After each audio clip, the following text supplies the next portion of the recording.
For episode 3, we're going to talk about one of the more interesting projects I've faced, getting ready for the Pacific Cup. When I had my rigging inspected before I go out to sea, well, my rigger noticed that several of my chain plates had cracks in them. And since they're outside of the boat, this is something I should have been inspecting myself over the years, so I'm glad he noticed them first. Let me take you through the steps of what I've been doing to change out the chain plates on a Hudson Force 50 catch. Here you can see an old chain plate compared to the newly installed chain plate. And right here, especially at these bends, you can see where my rigger marked it as a crack. That thing is cracked almost all the way through. So it's a good thing he caught that. I can get these fixed. I think a key element of installing chain plates is making sure you have a good metal shop.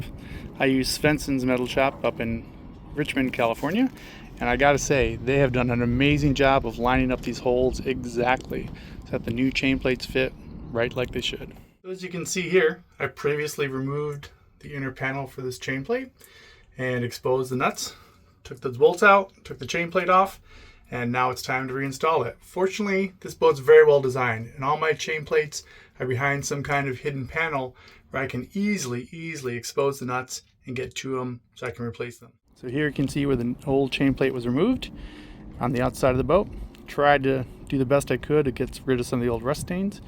Now I'm going to liberally fill those holes with 4200 compound. I'm going to line up the chain plate and insert the bolts. Okay, so in just a few minutes, put in the 4200, lined up the chain plate, inserted the bolts. I did have to tap in with the hammer. Be careful though, because stainless steel is a little softer than you might expect, and you can deform those Allen heads. Definitely use brand new bolts. Don't reuse the old ones. And notice how I also tied it off to the safety line. I have a tendency to drop things in the water and do not want to drop these in the water and have to go diving for them. All right, so you can see from the inside that I pounded the bolts through. See that some glue came through with, which is what you want to see. You want to make sure those holes are watertight and well sealed. Put the nuts on. Now I'm going to set a wrench and go back outside and tighten things up.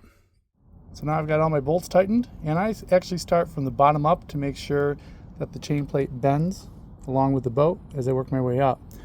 Now you might notice at the top, it's still a bit of a gap. I wonder why that is.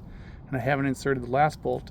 It's because after the glue sets up and tomorrow I put on the rigging, that'll bring that chain plate right up to the gunnel.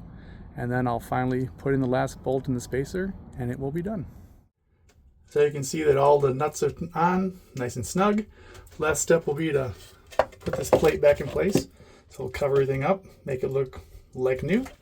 But I won't do that till tomorrow because you notice on the very bottom bolt, I have a bonding wire that has to go onto the rigging. And I don't want to do that with wet glue because I want to make sure there's a good connection. So I'll clean that up tomorrow and I will put that on and then we'll be done. And that is changing out a chain plate. So thanks for joining me as we reviewed how to change out chain plates on an older boat.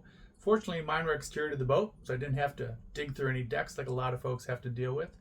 But it was still an interesting job, but one that'll be good for another 50 years. Next time, we'll take a look at some of the other preparations, getting ready for our 150-mile overnight offshore voyage, readying ourselves for the Pacific Cup. In the meantime, happy sailing.